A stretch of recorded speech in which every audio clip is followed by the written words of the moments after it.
Hi, and welcome to St. Patrick's Altar Server video.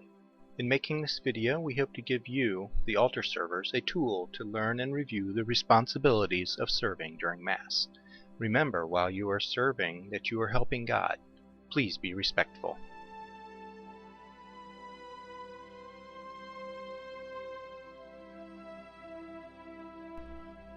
Arrive at church at least 15 minutes before the start of Mass.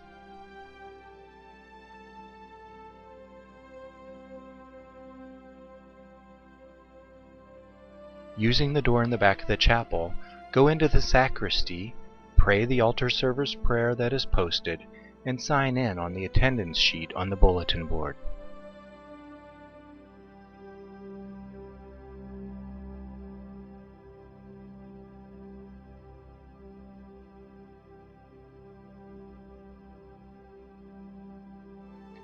As you walk across the sanctuary to the altar server vesting room, genuflect in front of the tabernacle. When you genuflect, notice how you place your right knee on the floor and bend your left knee. When you enter the vesting room, put on the right size cassock and surplice. The bottom of the cassock should be right at your ankles. Check the sizes of what you're putting on and make sure that the size of the surplice is no more than one size larger or smaller than the cassock. The black cassocks are worn most of the time. The red cassocks are worn during the Christmas and Easter season. They will be moved to the front of the closet when you are to wear them.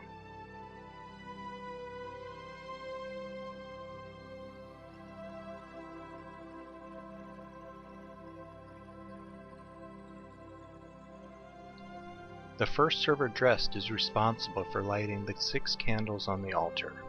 Use the taper from the vesting room. Light the candles on the altar and return the taper to the vesting room. Remember to push the wick out of the top of the taper, otherwise the melted wax will cause it to stick in the top of the taper.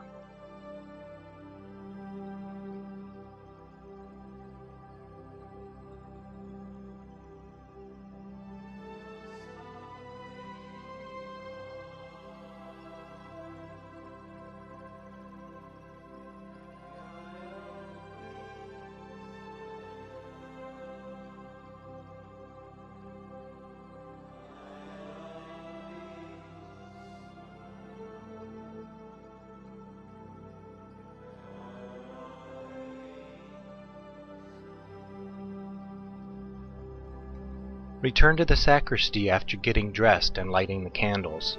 Notice how the altar server again genuflects in front of the tabernacle each time he or she passes.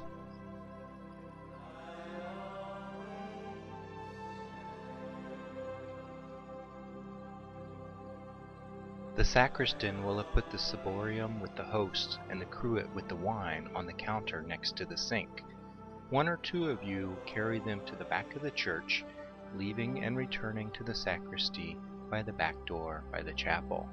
Put them on the gift table and return to the sacristy.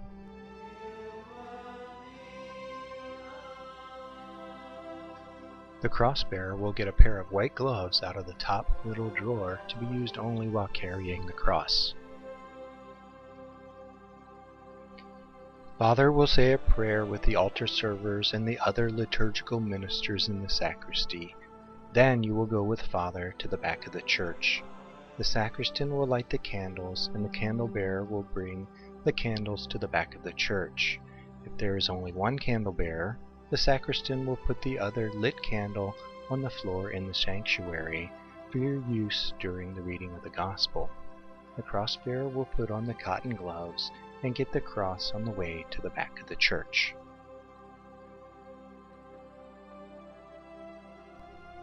You now line up to process to the front of the church. Notice that the cross bearer is in the front, in the middle. Please hold the cross as high as you can and still be comfortable with the weight and balance. The 2 candle bearers set up and travel behind the cross bearer. They walk next to each other. The candles are to be held so that the flame is about eye level. If there is only one candle bearer, he or she lines up directly behind the cross bearer. The lector and Father will walk behind. When the music begins, Father will give a sign to proceed. Please walk in a slow, respectful manner, leaving about a pew width between the cross-bearer and the candle bearers. When you reach the steps to the sanctuary, the cross-bearer stands on the far right, Joseph's side, lining up with the altar edge. The candle bearers stand on the white tiles in front of the steps. The lector will walk between you to put the book of the Gospels on the altar, and Father will stand between the candle bearers to wait for the lector to return. Father and the lector will bow or genuflect at the altar. You will nod your head. As Father goes up the stairs, the cross-bearer puts the cross in the stand, and the candle bearers bring the candles to the back of the sanctuary on the side they are sitting, Mary's side. The candles are placed on the floor. The candle bearers sit in the seats closer to the assembly. The cross-bearer takes the seat closest to the back of the sanctuary, next to the credence table. See how he stops for a moment to reverence the altar as he travels behind it? The cross-bearer removes the white gloves and puts them in the top of the kneeler until they are needed at the end of Mass. You should stand, sit, and kneel as the congregation does, unless of course you are performing your duties. Please remember that if your hands are empty and you are standing or kneeling, your hands are together with your fingers pointing to heaven. Throughout the Mass, either keep your eyes on Father or on the altar.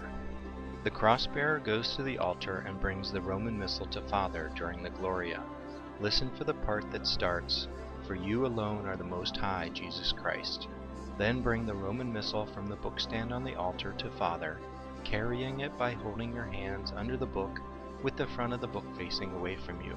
Remember to stop briefly and reverence the altar with a nod of your head before picking up the Missal. During Advent and Lent, when the Gloria is not recited, immediately bring the Roman Missal to Father after removing your gloves. Father will open the book and read the opening prayer. When he is finished, he will close the book and you return it to the bookstand on the altar, remembering to reverence the altar with a slight bow before returning to your seat. When everyone stands after the second reading and before the Gospel, the candle bearers will go and pick up the candles and wait for Father in front of the kneelers. When Father picks up the book of Gospels from the altar and moves towards the ambo, one of you will walk in front of him and one behind. This way, when you get to the ambo, there will be a candle on each side of Father. The altar server standing on Father's left needs to stand slightly behind Father at the edge of the ambo so that the people seated in the chapel can see him. Turn to face the ambo while Father is reading the Gospel. The candles should be held at eye level. When the Gospel reading is finished, the candles are returned to the floor, and then you return to your seat.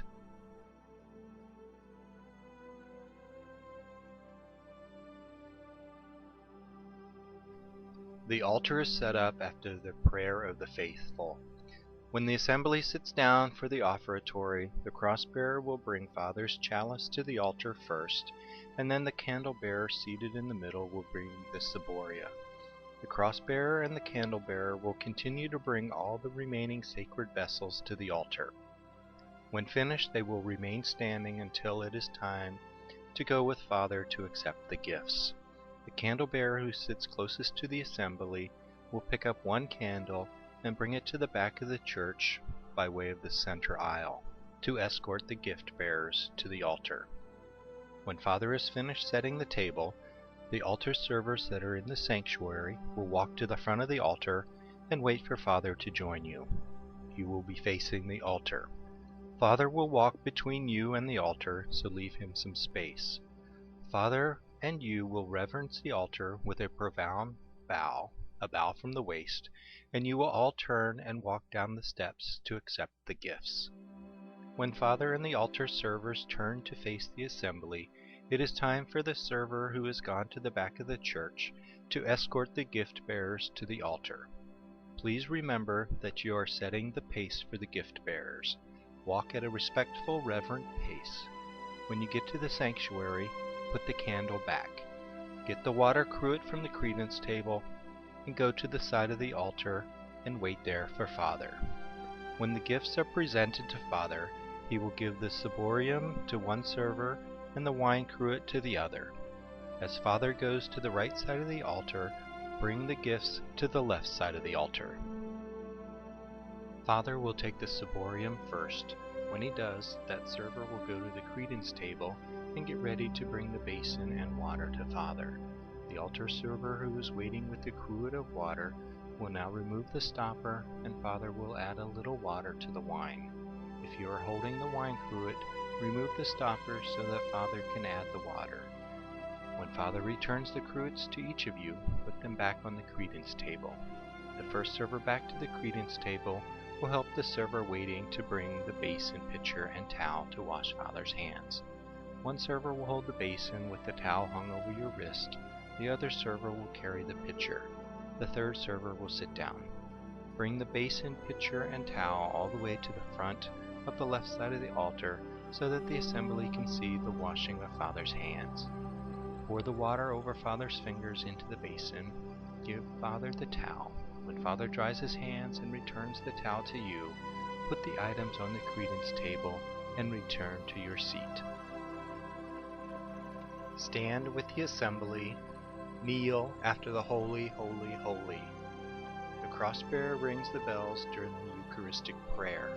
The bells are rung once when Father puts his hands over the bread and wine. The bells are rung 3 times when Father lifts the host.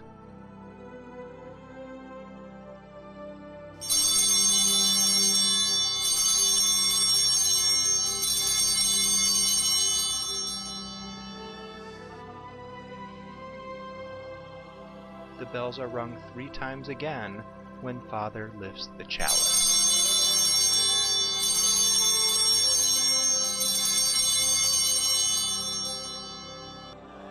When the assembly stands for the Our Father, you stand.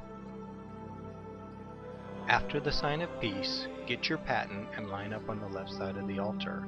After receiving communion, you will assist Father and the ministers of communion. While you are helping with communion, please stand on the left side of Father for the Eucharistic minister. One altar server goes with Father. One altar server goes with the Eucharistic minister that stands next to Father. And one server goes with the Eucharistic minister that is near the chapel. If you are helping the Eucharistic minister at the chapel, you are finished when they move to the front pew. Check your paten. If you see any crumbs, place the paten on the altar. If there are no crumbs, put the paten away. Bring the cruet of water to the altar, and then return to your seat and kneel at your seat until communion is over.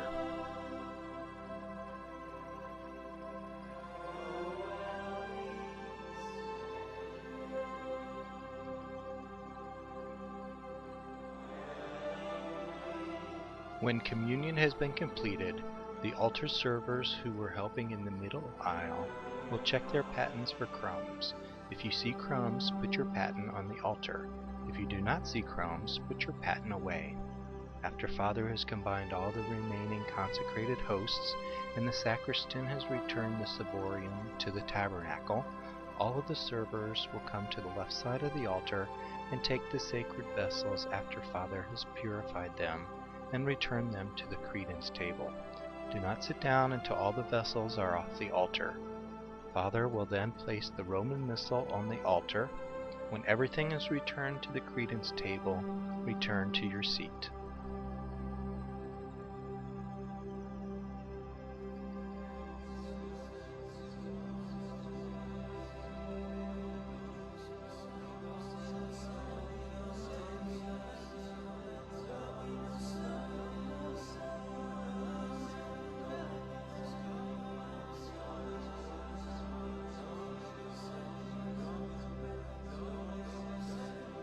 The cross-bearer immediately brings the Roman Missal to Father. Father then stands up and prays the prayer after communion.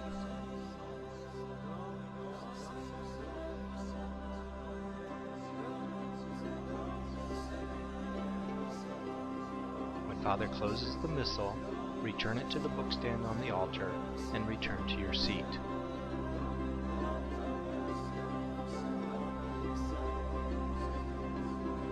At this time, you can prepare for the dismissal by putting your gloves back on. After the final blessing, Father goes to the altar to kiss it. At this time, the cross bearer should get the cross. Candle bearers get the candles, and all meet in the middle aisle. The cross bearer stands in between the longer pews that go all the way to the aisle. The candle bearers stand next to each other on the white part of the aisle, just in front of the pews that do not go all the way to the aisle. Everyone faces the altar. As Father genuflects or bows, you bow your head. Then all turn around and process to the back of the church. Remember to walk at a reverent pace. At the back of the church, the candle bearers will blow out their candles and then bring them back to the sacristy. The cross bearer will return the cross back to the stand.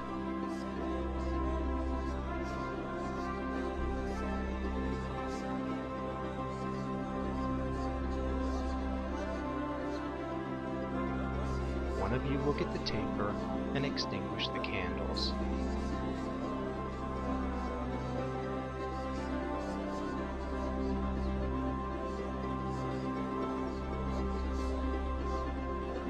You may then help the Eucharistic ministers bring all the items on the credence table to the sacristy.